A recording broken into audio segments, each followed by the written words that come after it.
right, welcome everybody to episode 5 of Shuman Says. We took 2 weeks off for Christmas. It was a great little break, but we're back in the full swing of things.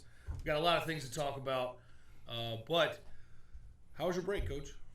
Our break was beautiful. Our president gave us a week off, said don't even come in the building. We unplugged everything. So we just hung out at home, read some books, prepared ourselves for our grandson, went down to the Belk Bowl. We were hosted by Zach Hughes and family, who is an AD club member. So we went to his suite at the Carolina Panthers stadium, watched the game from there. Hats off to Zach and his dad. They treated us very well, even though we're sad that Bud Foster lost his last game and couldn't stop him. And we lost, 31-30. And we were able to get back home. Grandson Clark came in, babysat him for about 3 days, went up and saw my mom with the great-great-grandson up in New Jersey, and got back here Monday and started to grind. Again, we're grinding through winter sports. Like you said, we got a big track meet with over 660 participants on Saturday, 27 teams. We played Trinity last night. They're number 1 team in the prep league. Did not do that well, so we're getting ready to regroup and get after collegiate tomorrow with a basketball game. Middle school is down in Cumberland playing today, and then they come back and play Monday. So it's been great. I think PG basketball beat Roanoke College JV today. Nice. So break was great. We had a smoked turkey. Thank you, Kerry Davis and Dylan Davis, for sending me the smoked turkey. We fried a turkey. We had ham. And I went to the doctor yesterday. I was still a little bit less than what I started. So I'm happy. I'm happy for the new year. Hey, man, that sounds pretty nice. Yeah, it was definitely a nice little break, getting home, getting a chance to unplug and relax, watching football games. Now, when we got in here earlier today, you told me that you got some complaints about the podcast. Yes, sir. Got a few complaints. Said that I had my head down too much. Need to raise my head, get some eye contact. I said, well, I was fighting a cold. I had to give an excuse. Lost a little power there. Said, I'll do a better job. That's why I'm big-eyed, bright-eyed, looking at the camera right now. Had a few comments. People said, a couple of friends of mine, I said, yeah, man, check out the podcast. And I got a little feedback from them. So, good. It's good to hear that people are looking, and people are trying to get us to do things right. So we're good. Exactly. I mean, again, we're still fairly new to this, and we get better every week. But, from my perspective, I think you're doing a pretty good job. Thank you. So let's go ahead and jump right into this with the NFL news. Playoffs are in full swing. Coach Shuman's predictions looking pretty good so far. Good. Again, if you haven't watched the previous episodes, Coach Shuman's predictions are Texans versus Seahawks in the Super Bowl. Both are still alive. And it's looking, again, the matchups are looking pretty favorable for them moving forward. The big story, though, is Kirk Cousins got his first playoff win. Do you think he'll be able to continue that and beat San Francisco? Well, first of all, you love an athletic quarterback. Deshaun Watson, the play he made, he can scramble to get out and score a touchdown to win that game was phenomenal. Russell Wilson is having a phenomenal season, even though they beat my Eagles. Got to tip the cap to DK Metcalf and Russell Wilson. They blew that game up, got that going. But I was definitely rooting for Kirk Cousins. I was hoping that he could pull that off. Even though I'm a Saint fan, we have a player there that's doing well and leading the league and being all-pro. Fortunately, Saints got knocked off, so now we get a chance to see Michael Thomas in the Pro Bowl if everything stays up, if he commits to that. Mm-hmm. But way to go, Kirk Cousins. Liked the offense. He was proficient. Got the ball out. Had a good running game. Defense was tough. And I was driving back. Like I said, I was halfway back from New Jersey. I heard it went in overtime, and then they got it. Got the ball, got the kickoff, went on down, scored. So, we got a lot of Minnesota Viking fans around here. So, hey, keep going. Keep on that track. Get in that Super Bowl. Make it an intriguing night. Yeah, I just, for me personally, I don't think Kirk Cousins is going to get past San Francisco. There's a little bit of animosity there as a Redskins fan going towards Kirk Cousins, the way that whole thing ended. Now, obviously, I'm not as bitter as some you would see on Twitter who just want him to fail in everything. I was, excited to see him get that win, even though I think it was pass interference on that last play, but we won't talk about that. I just think San Francisco's too good, and he's got to go out there and get a win in San Fran. I just don't see it happening. But, yeah, I think that your picks are looking pretty good right now. Like you said, Russell Wilson looked phenomenal. I mean, the Eagles were dealt a tough hand, though, because Carson Wentz got hurt again. Yeah, it was crazy. Yeah. And then everybody was picking on him about his body's not built for pro football, and, he always gets hurt and stuff. But, I mean, when you got Davion Clowney falling on the back of your head, something's going to happen. Exactly. Yeah. So, but I was intrigued by McCown coming in, being fired up, being 40 years old, first playoff game. And he had a very good completion rate. He moved the ball. They stalled in the red zone, and they were kicking field goals. And we know what happens when you kick field goals. The other teams come back and score and win. So it was exciting to watch that, but we're ready to move on. Yeah. San Francisco, I like San Francisco. You brought up the Redskins. I don't know why. All their players that they have don't perform well at the Redskins, even their coaches. Then they go off. They do great. Like RG3 in that last Ravens game looked phenomenal. Yeah. Then I saw that old linebacker, Alexander. He plays for somebody. Yeah. And he was, I don't know if it's the Bills or something. They beat somebody. He was leading the pack there. So it's kind of crazy that we can't get them going in D.C., but they go off and are better players. So, yeah. And now what? The head coach of San Francisco. Kyle Shanahan. Yeah. I mean, he had a go on at Redskins. They didn't like he and his dad. They got rid of him. He's now the head coach, doing fantastic with his offense, moving up and down. Like, what is going on? Sean McVay for the Rams. I mean, McVay. the stories, the names are endless for that list. And speaking of the Redskins, hopefully they may have turned it around. We hired Ron Rivera as the new head coach, which is interesting because he only got fired after playing the Redskins. He got fired because he lost the Redskins. Now he's working for the Redskins. Seems like a pretty good hire to me. What do you think? Oh, yeah, definitely. I like Ron Rivera. And I think there's a track of just, if you get fired, you get recycled somewhere else. These coaches coming back. But I liked him at the Carolina Panthers. He turned that around. And a man told me a long time ago that once you hit 9 to 10 years, every year after that, 20% of your fan base starts to hate you. So you can see it coming. Interesting. He hit that 9. I think he was at the Panthers for 9 years, and then the fan base started getting on him, start losing. So, hey, let him rebound, let him go, bring his wisdom. And I think he's a man-to-man type of guy. And it's kind of like PG football. If you're too tough early, they're going to quit. Yep. If you're too soft, they're going to run over you.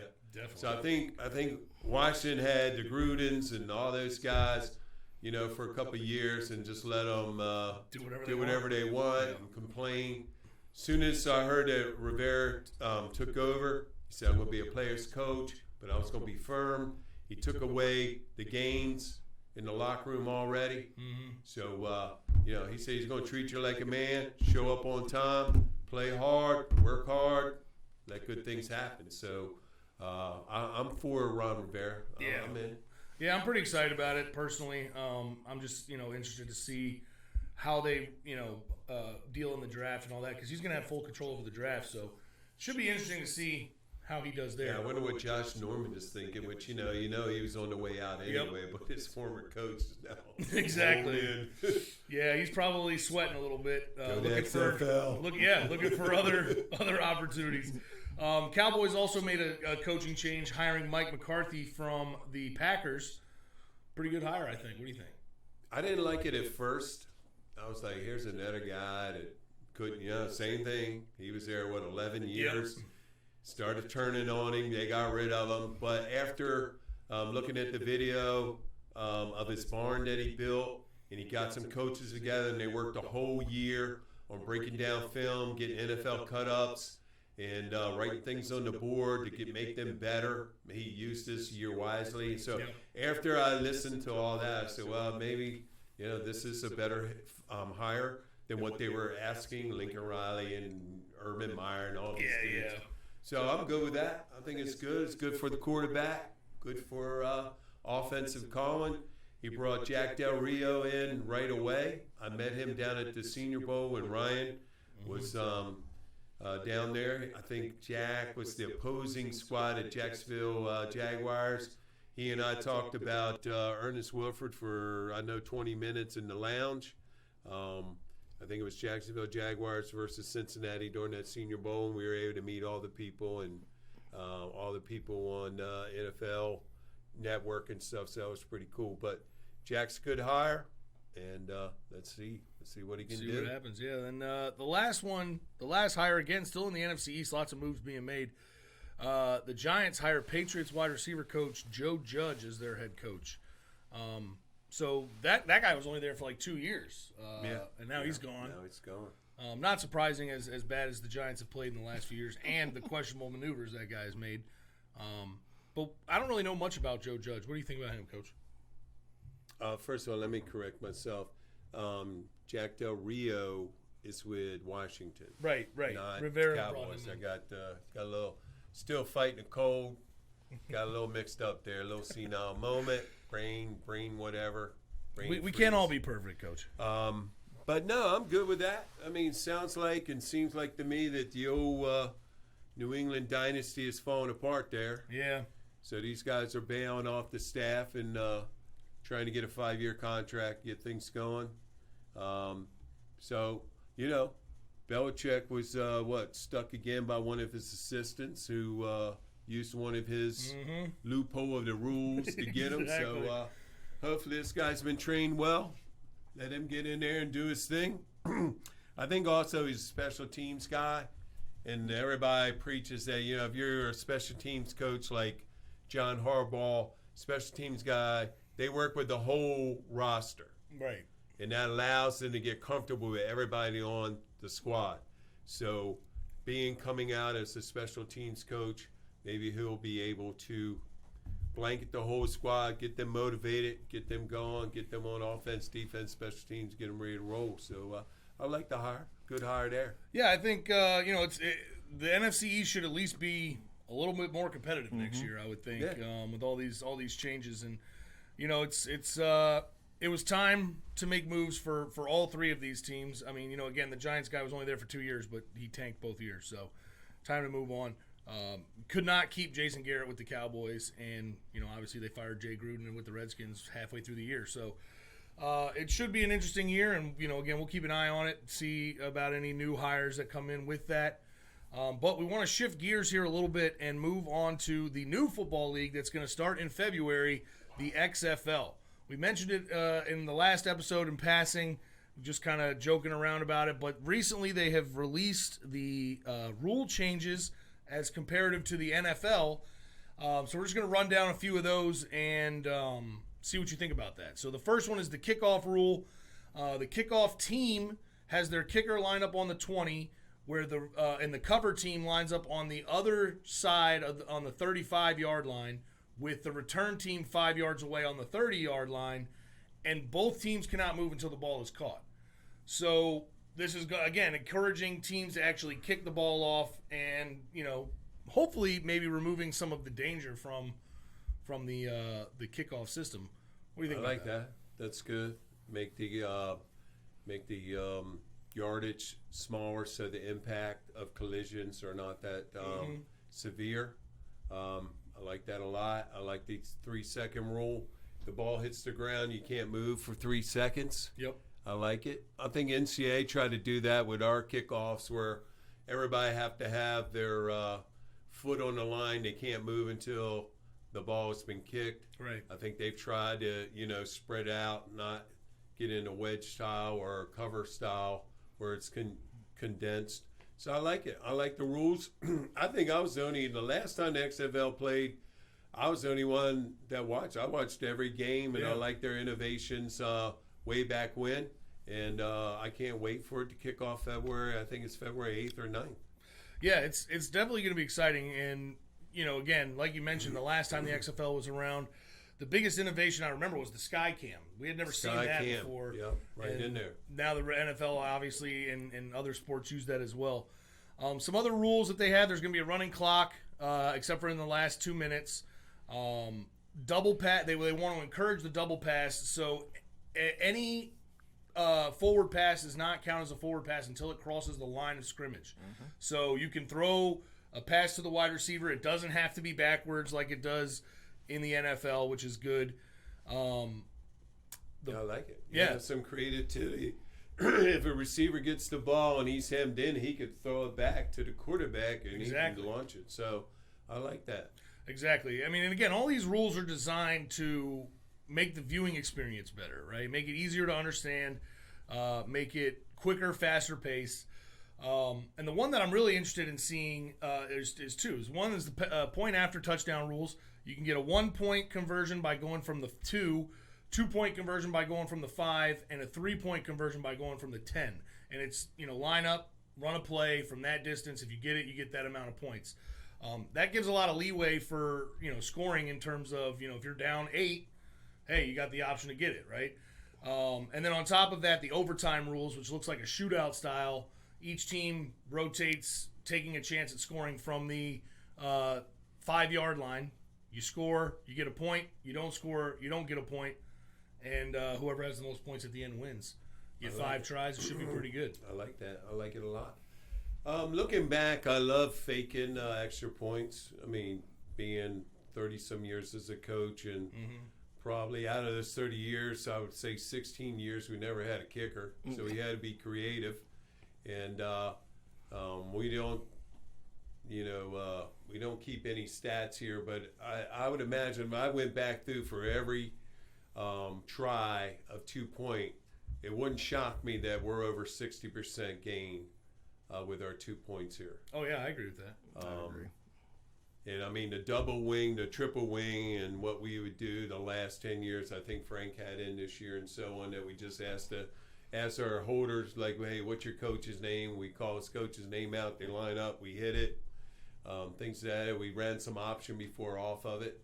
So I think it's great. I think, gets the coach, involved. Look at how many points you got. Hey, all right, this is a 1-pointer. Let's get it. No, we need 3 points. We need 5. Let's get on to 10. So I like it. I like that. I like it. It's another thing to think about. Another thing. Exactly. And, it's again, designed to make the game more enjoyable to watch, which I think, at least based off the way it sounds, it's going to be pretty fun. It's not going to be slow. Only a 10-minute halftime. Another thing. So it should, I don't know how many times we say, hey, just give us 10 minutes, man. We got to get on the bus and go. Exactly, man. We got things to do. Good. We got stuff to do. We got to get out of here. Get back. But, yeah, it's going to be interesting. And, again, for any of you FUMA followers out there, Cardell Jones is the quarterback of the DC team. So if you're unsure of who to root for, that's the team to root for. Hey, we're going. Oh, we have to rent that van again that we took to Orlando. We're going to go up to DC. I'll do it. We're going to watch a game. You just give me the word. We can do a podcast from the DC game. That'd be awesome. I think that'd be a good idea. That'd be unbelievable. So stay tuned for that one. After that will be our podcast from the Bahamas. I haven't forgot about that one either. That's coming down the line. So moving on right to the next thing. The next big thing coming up. Time out.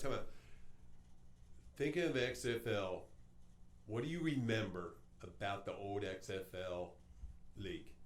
Give me one thing. The nicknames. Nicknames is a good one. Yeah. I was thinking that because I think He Hate Me played for the Carolina Panthers, and they sent his practice jersey up, and it had it on the back. Yeah. Oh, yeah. That's right. I forgot about that. That's the first thing I was thinking. For me, it was the way they did the coin toss. Oh, yeah. That was cool, too. Kill each other. On the first one, dude tears his ACL. It's like, welcome to the XFL. But no, that's. Are they going back to that? Nicknames? No. Do we know? Oh, I don't know about that. I think nicknames are back. Oh. I do know that they're going to do helmet communicators in all the skill players' helmets. And that is going to be, you can have access to that by the broadcast, too. So you'll be able to hear what the coach is telling the players. Oh, yeah, I like that, too, with the AFL, where they had a review. They had the lady up there or the man up there on the audio, and you can hear them talking about it. Right. You know, right. He went to the ground, it moved. I don't think this is it, and they're debating. And I'm like, yeah, that's a good point. We should hear all that stuff. Yeah, I mean, the more access you get to, the process, get the feel, man. Get in that booth. Yeah, it's good. I'm sorry to cut you off. No, that was good. Let's keep it going, man. That was good. So again, moving on to the next thing. The next big thing coming up is the NCAA Championship game. Clemson versus LSU. So once again, your prediction coming through with Clemson being in there. A lot of people did not think that they were going to be able to make it, but that was a hell of a game if you watched it. LSU kind of walked away with their game against Oklahoma, but that's not surprising. So do you still think Clemson's going to pull it off, given what you've seen in the two previous games? I'm a little nervous. Same. But I am too. I think since their running back is from New Orleans, and he's fired up, Etienne, he was passed over by LSU, and then Ed Oregon has already come out and said it's probably one of our worst mistakes to let him go to Clemson. And with the quarterback showing some running creativity, and I was real impressed in that game with Clemson's receivers, not really watching them that much. I thought their receivers was like unbelievable. Tall, lanky, fast, caught everything. So I'm sticking with Clemson. Yeah, I think, again, after watching LSU and they basically walked all over Oklahoma, it does have me a little nervous. But, again, I'm not going to change my prediction either. I think Dabo is going to be able to pull it off and go back-to-back. But it's going to be a test for sure. It is. LSU's got that Moss kid, our Moss's brother. He was pretty good, and they're like you said, their skill positions are very strong. But again, I think Clemson might have been able to walk over Oklahoma the same way. I mean, so it's hard to tell. So when they come out and said, okay, you got LSU's pro offense with all the options, 5 options to every route versus spread, quarterback counter, quarterback zone read. So it's zone read spread versus NFL offense. Yeah. With 2 outstanding defenses. The back ends, the front ends, the linebackers, they're all solid. So it's going to be good. Unfortunately, I have duty. Oh, man. So I'm going to be walking around trying to find a TV. Well, luckily, we talked about it in the faculty meeting. All the kids are going to get to watch the game. So you shouldn't have it. Did they talk about having early CQ? Yeah. So it's going to be CQ from So 7 to 8 and then game. Don't the duty guys just do CQ now? I think so. That's all they Might do. be able to sneak out. There you go. I ain't volunteered. We're gonna have to. Too old, man. We'll have to check those I think I think you may be safe. Somebody on that. make a comment so get coach without duty. Knees hurt. At the very least, you'll be able to watch it on one of the TVs there. I would hope, because again, it's going to be a good game, and the national championship is always fun to watch. It is. It's huge. It's kind of late. It feels like this year. Am I wrong in thinking that?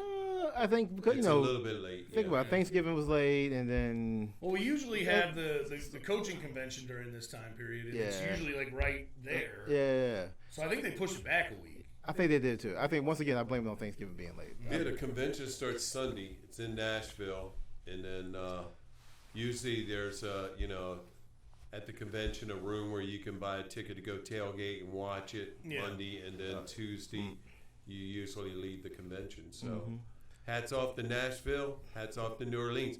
It's always wonderful to have a championship game at a place where where you've been. Yeah, for sure. You've been there. Bourbon Street, hanging out, stuff like that. Definitely a good time. Man. Yeah, So, definitely a good time. So you're watching the game, like when they shot at Bourbon Street, everybody in the middle there, like I've been there. Yep, exactly. And the best part about Bonet, and all that, those biscuits. So Oh yeah, you can't beat that. Some etouffee. Ooh, yeah. Best part about Crawdads. you beat the crawdads. Best part about national championship game is ESPN when they have like the coaches corner where they have the coaches that sit there and they break down the game. So I think that's one way I'm going to watch it. For sure, it's always good to get that insight. Which but the last game, my mother-in-law called us and said, "I can't stand this split screen." I said, "Yeah, you're on the wrong channel. Yeah. You're on the coach's channel. Move it up one." Future show, we have a Shuman says doing that. Hey, that's not a bad idea. Yeah, not a bad plan. Good idea. Speaking of the convention, Coach, do they still do that Under Armour party at that thing? They sure do. Man, those were the days. Missing out on that, man. Those were the days. That's the reason why we would drive all the way down there. I miss those days where we were able to convince the school to send us down to that thing. Man, we go to Orlando to go to our Under Armour party. We flew to Texas. We went to Dallas. We went to San Antonio. We flew to Texas twice. Yeah. Walk up to the exhibit and say, "Hey, got any of those tickets?" Yeah, we're good. Well, that and the huddle. We always had to go to the huddle too to make sure we got the new update or something. So I just remember we went to San Francisco, or excuse me, San Antonio, and we go to this place, and Vashon orders the biggest chicken fried steak in the I've ever world. seen in my life. It was probably the size of this laptop, and he's just like, "Hey, yeah, look at this." I was blown away. Still got the picture somewhere. Yeah, it's out there. It's out there. It was bad. Didn't Patrick fly in and Yeah. start walking? Yeah. To the motel? I forgot about that. That's a good Patrick, story. Frank, y'all. I was like, man, I might sit this one out. Yeah, Patrick got. We went to the one in Dallas. I got food poisoning on the first night. Yeah, that was not right. good. It's bad. Man, I was laid up in the hotel for 2 days. That was terrible. Dallas is for a later show. Yeah, Later show. that's a story for another day. Yeah. So moving right along into our normal content, talking about some FUMA news. Coach already kind of touched on some of the sports updates, but like he said, we have a big track meet here this weekend. What else is going on, Coach? Man, we got core night Tuesday night with wrestling. Oh, that's Wrestling's awesome. going out tomorrow. Going up to Paul the 6th up in Northern Virginia, and got a big old tournament up there. We're feeling pretty strong that we're going to make our mark up there. Then we come back Tuesday.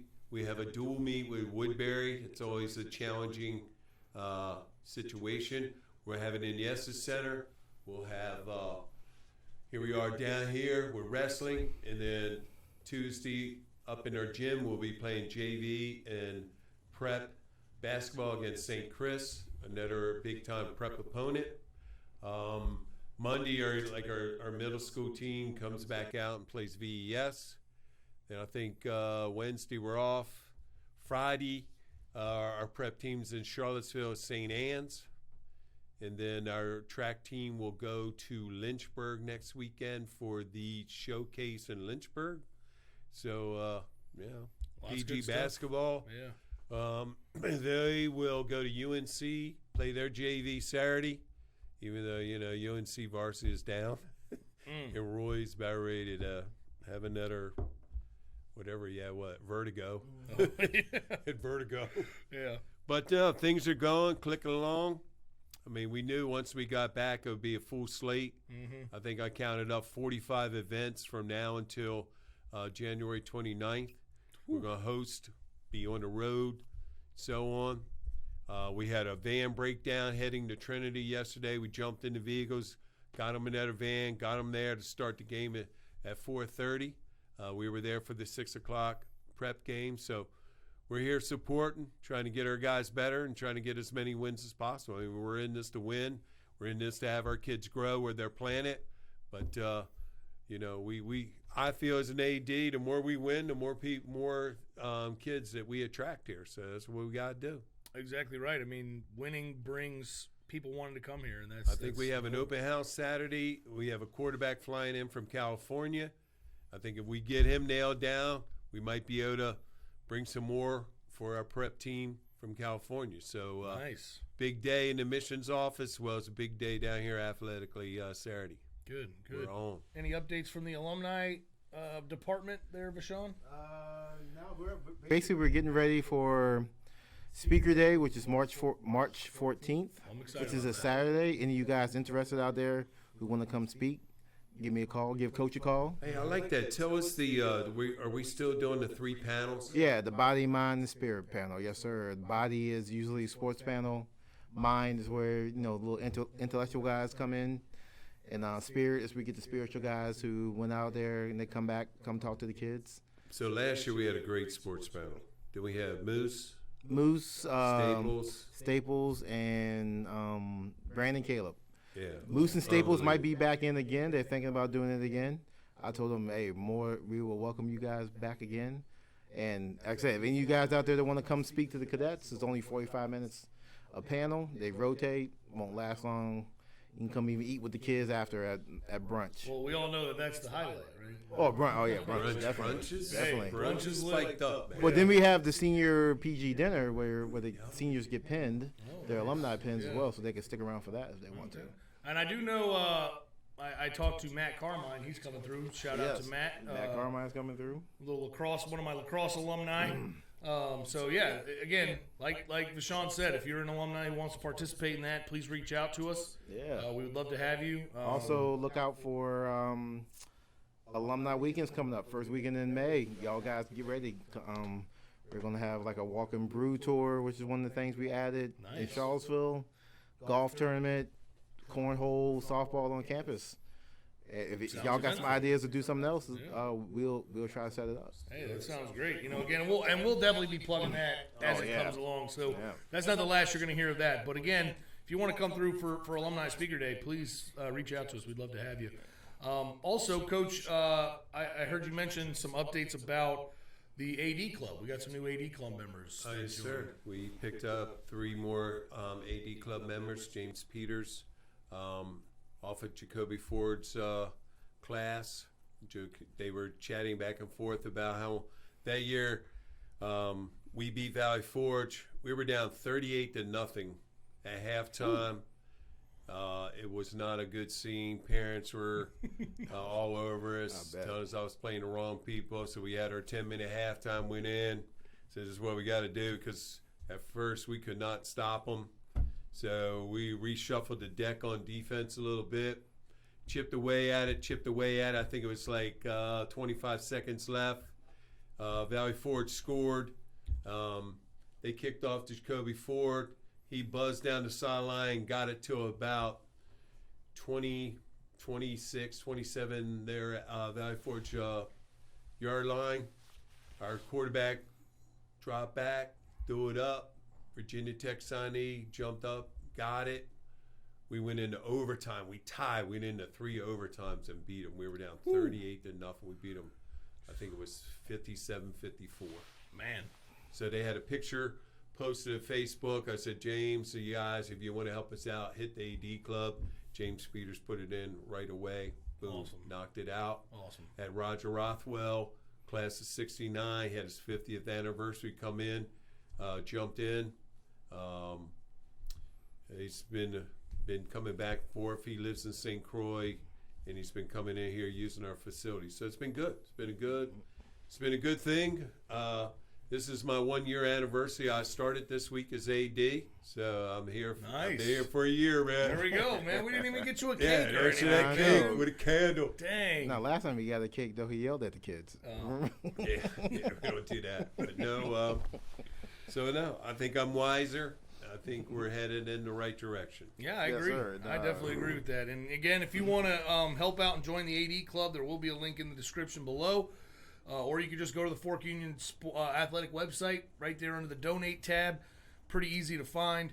But yeah, if you do join, we will shout you out on the show. And we do appreciate all the support that we get from all of our AD Club members.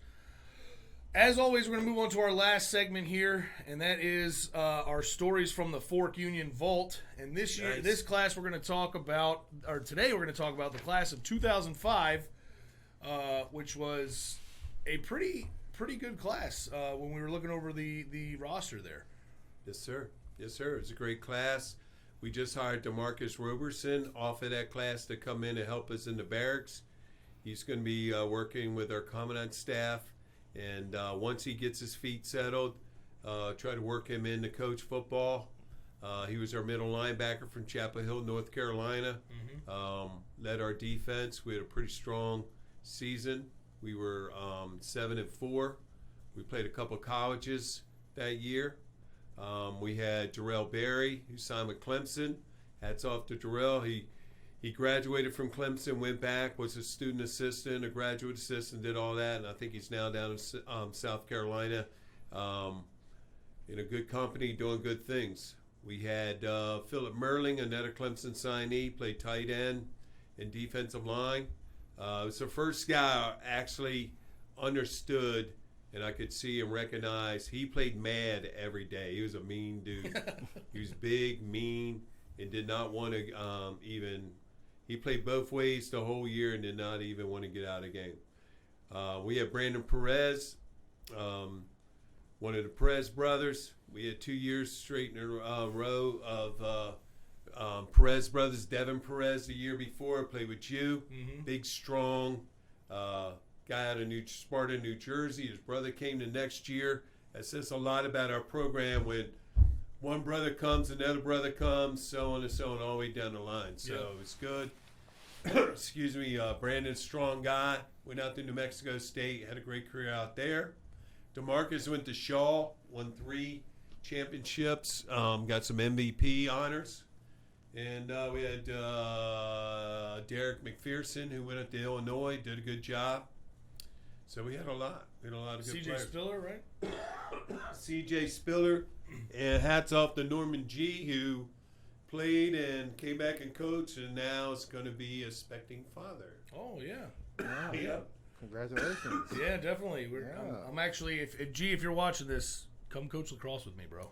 We have Brian Payton, who's running back at Indiana, who's now is in the recruiting area of Northwestern football. So that's good for him. We have Mark Parsons, who switched from running back to DB, ended up playing 4 years at Ohio University at corner and getting a pro contract.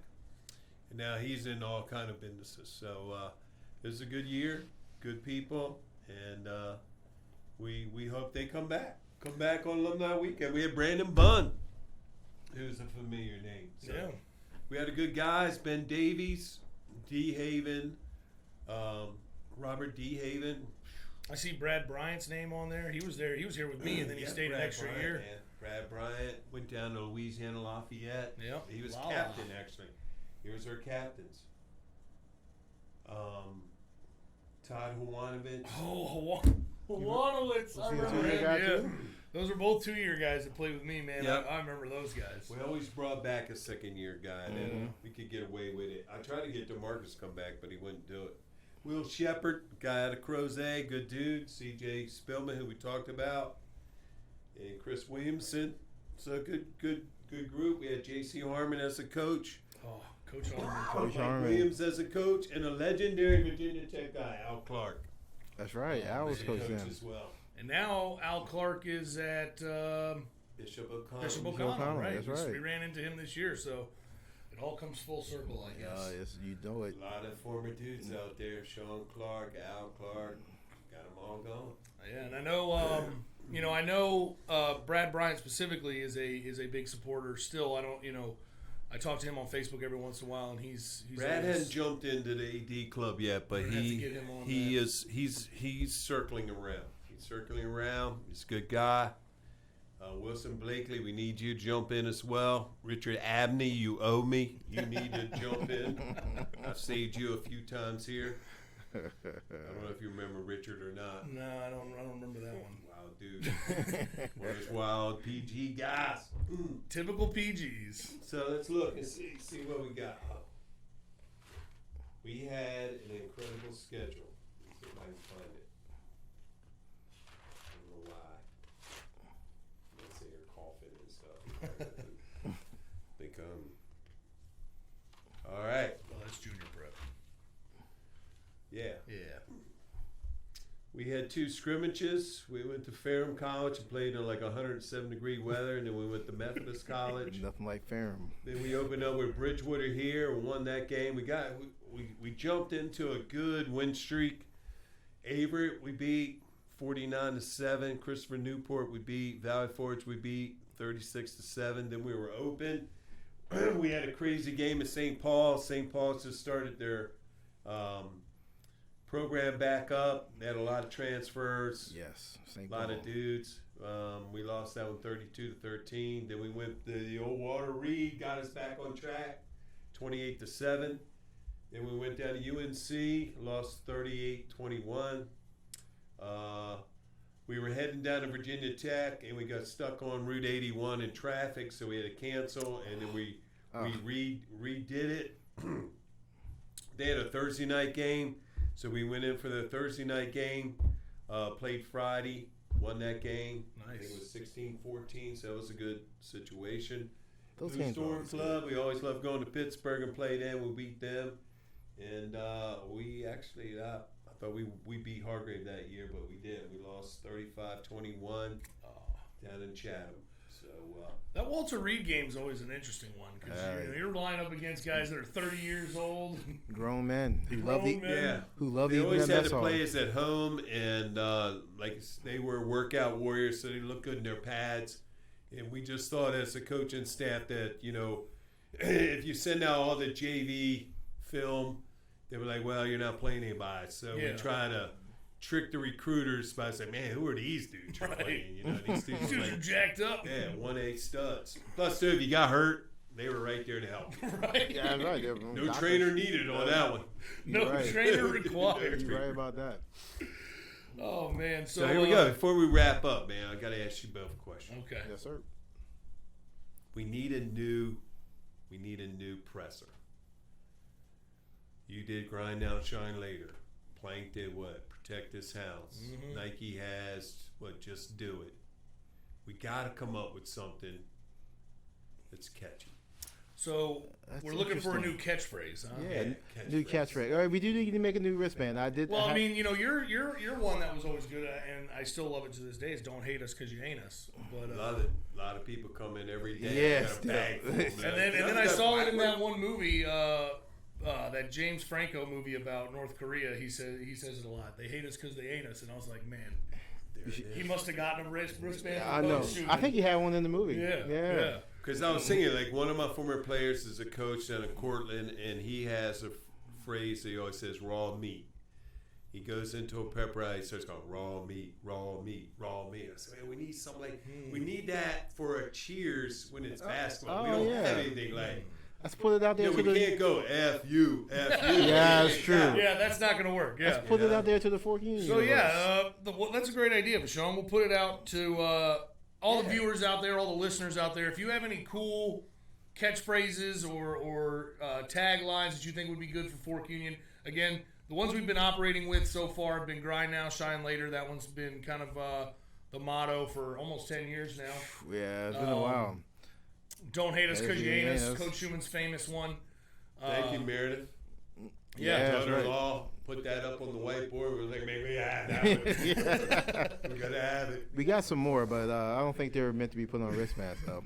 So if you have one, leave a comment down below, and if it's cool, we'll talk about it next week on the show. We may even turn it into a nice little wristband that you could buy. And again, if you have any other suggestions about how we can improve the show, or if you just want to tell us that we're not good at this because we have our heads down all the time. Sorry about the coughing, but I have my head on most of the time. You got the posture right. Yeah. It's gonna mess up every once in a while. But again, we do appreciate all the support that we've been getting for the podcast. If you can't watch it on YouTube, be sure to check us out on iTunes and Spotify. Leave us a review so that people know how awesome the show is and how much you like it. If you're looking for any of the links for anything that we talked about social media-wise, check the description down below. We'll have all the links there. And we will be back next week with another episode of Shuman Says.